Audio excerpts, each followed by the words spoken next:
Welcome back to Long Beach Lens. I'm Derek J. Simpson. Our next guest is founder and president of Business of Success Beyond Sports, or BOSS. Please join me in welcoming Everett Glenn. Hey. Welcome, brother. Good to be So, here. BOSS is where you're at now. Yes. But there was a journey for you in terms of what you've accomplished in your career. And one of the things that I read about in preparing for this, even though I know you, was about the pioneering aspect of you as a sports attorney. Yes. So for those who don't know, give us just a snapshot of what that part of your career was all about. I started when I was in college. I'd made the decision I wanted to be involved somehow in sports. And I knew I wasn't good enough to play. Mm-hmm. And a teacher in junior high school had, she convinced me I could become a lawyer. And then she took me to some places, introduced me to some lawyers, and I saw how they lived, and I said, okay, this is pretty good.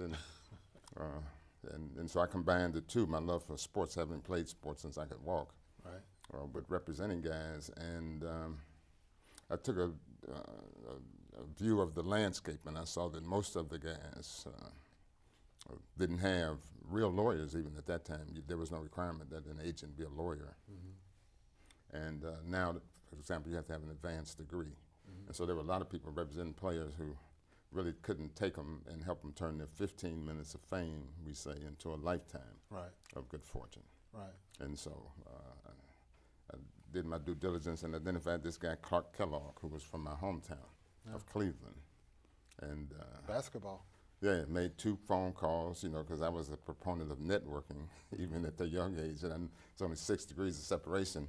So I made 2 phone calls, and I got a meeting with Clark Kellogg. And Clark was a smart guy, actually had his insurance license when he was 18, and he was looking for someone like me. In fact, we asked him, we know you can play basketball. And at this time, now he was a lottery pick. He was 2-time MVP of the Big Ten. So he was surefire NBA. But the question we wanted to ask him was, what else can you do besides play basketball? Mm-hmm. And he says, okay, these are the guys I want. Mm-hmm. And so after Clark, Anthony Hancock was also from Cleveland, my hometown, and he was a first-round draft pick by the Kansas City Chiefs in that same year. So my first 2 clients were first-round draft picks, one a lottery pick, and the other, I think Anthony was about 18 in the first round. And it just snowballed from there. I mean, I had 4 number 1s in a row out of University of Tennessee, Reggie White, Willie Gault, Anthony Hancock, and Clyde Duncan. And then a guy that I knew at Jackson State called me one day and said that would I be interested in representing this guy named Jerry Rice. I had never heard of Jerry Rice. Right. Down at Mississippi Valley. But his brother's wife worked at Jackson State, and I had represented a baseball player from Jackson State, so the coach called me. And I flew down to Jackson, Mississippi, and spent all day with Tom Rice, Jerry's brother. And at the end, he said, okay, I want you to represent Jerry. And so again, it was, you couldn't have planned that kind of success. You couldn't have brought it. It was just God working in my life. Right. So what we've done now with BOSS is really just take those same kind of principles where we show these guys how to take this 15 minutes of fame and turn it into a lifetime of good fortune, is to show these kids how if you can adopt an academic and athletic and a life balance, then no matter how far sports take you, it would still be a platform for success for the rest of your life. So for those who don't know anything about BOSS, explain the concept and what's involved and who's involved.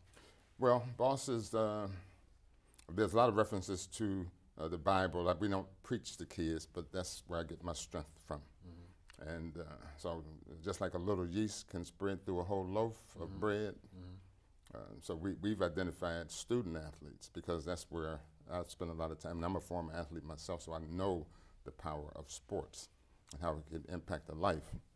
So our focus is on the student athlete and help the student athlete adopt this academic, athletic, and life balance, and then model that behavior for his non-athlete peers, so we can attack this, in my opinion, the most critical problem we face here in Long Beach and in most urban cities, which is the lack of achievement by boys of color. I mean, 3/4 of whom are graduating high school, but not meeting the A through G requirements so they can even go to a 4-year college. Right. And so we use sports to teach them, the same lessons that they learn in sports. Hard work pays off. don't quit. You know, quitters never win, winners never quit, and if you get knocked down, get back up, and those same things that they learn. And as in sports, a kid, if you play sports probably, whatever the coach say do, you do. So he say give me 10, you give him 10. You don't ask questions. Right. But in the classroom, if the teacher says do something, then they may have comments and they don't want to do it, whatever. So again, using sports as a vehicle, we teach them math, science, critical thinking, how to make good decisions, the powers and dangers of social media, and how to transform their beliefs. So we really want to put in them this mindset, because we know, again, as a man thinks, that's how he's going to do. So if we can get them to believe that they can be successful, that's half the battle. How do you identify the youth that are in your program? We don't cherry pick like a lot of programs, like where they go get the kids who are already motivated, Right. and then provide them some help, because I was that kid, you know, Right. who was motivated and got a lot of help from 6th grade through 12th grade, which is, again, another reason why we do what we do, because that's what happened in my life and changed my life. So I know if we can put our hands on them and keep our hands on them over an extended period of time, we can change their life. So the only requirement we have is that they be student athletes, that they play either organized sports for the school, the middle school, Long Beach Unified, Okay. or they play in one of the recreational leagues or something like that. So we're talking middle school age youth then That's right. that are a part of this program. That's right. And then how often do you interact with them? Is it a weekly? Well, we have a Monthly? 2-week camp at Okay. Long Beach State at the College of Business. That's where we start this process. You Okay. know, so they understand that a process is different than a program. Right. Okay, a program's got a beginning and an end. Okay, Right. process, we're just going to stay with them over a period of time. So we have kids now who've been in the program for 3 years, Okay. who are 10th graders. But the majority of them are still in middle school, and we've got a group that'll be going to high school in the fall. So that's the only requirement, that we don't care what kind of grades they get, we don't care about their family situations, as long as they can make a decision, because one of the principles, which is what we put into them, just a bunch of principles. And so they understand that in order to be successful, it only takes 3 things. You have to make a decision that you want to be successful, then you have to determine what it's going to cost you to achieve that success, and then you have to commit to pay that price. So we get them to buy into that principle, and then whenever they get off track, we just bring that principle back to them. In fact, one of the kids will be talking about it at the event we have planned. We were just at an event that the Hall of Fame put on, NFL Hall of Fame. And there was a Darryl Green and Aeneas Williams and Anthony Munoz. And at one point they had kids come in to share what they had learned through this one-day event. So see, that's what, most of them get events and they have fun, but it doesn't stick. And so we volunteered one of our kids. And he said, Coach, man, I never spoke in front of like 3 or 4 kids before, and it was like 400 kids there. And we said, but again, one of our principles is that we put you in the deep water, either you're gonna learn how to swim or you're gonna drown.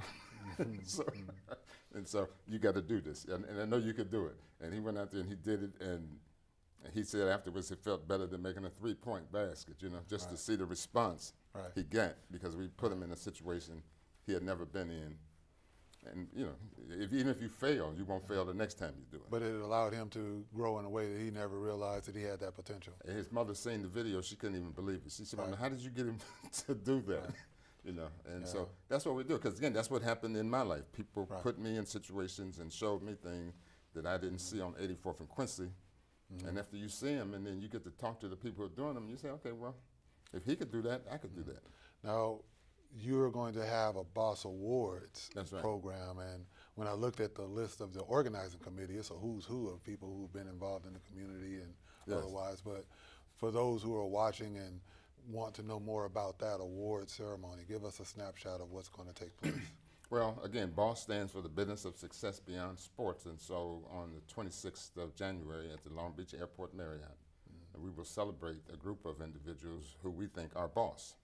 These are people who have achieved great personal and professional success and made a difference in their communities beyond their participation in sports or through their participation in sports. So that, for example, Dr. Clarence Shield, who's one of the most renowned orthopedic surgeons in the country, part of the Curlin Job Orthopedic Clinic in Los Angeles. They operate on all these pros.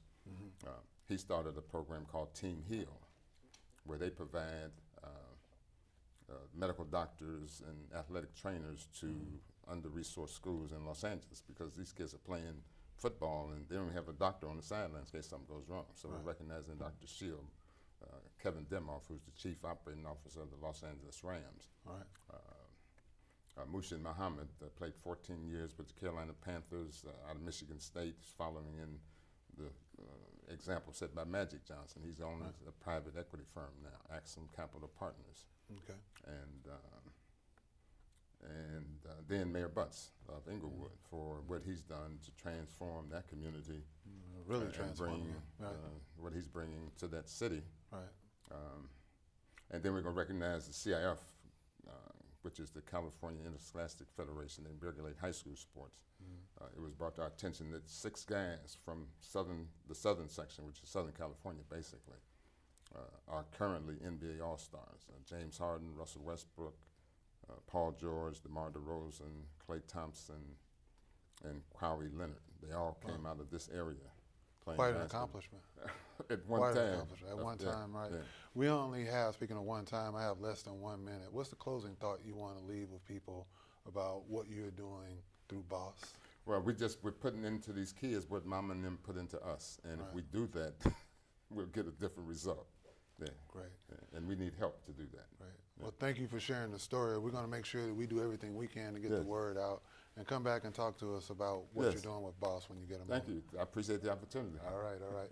I'd like to thank Emily Ann Ghosh and Everett Glenn for joining us on today's show. Be sure to follow PatNet TV on Facebook, Twitter, and Instagram for the latest updates. We also welcome your comments and thoughts regarding this show as we strive to make Long Beach Lands a favorite source of local news, information, and entertainment. This show has been brought to you with support from the Long Beach Community Action Partnership, helping people, changing lives. Thank you for watching Long Beach Lands.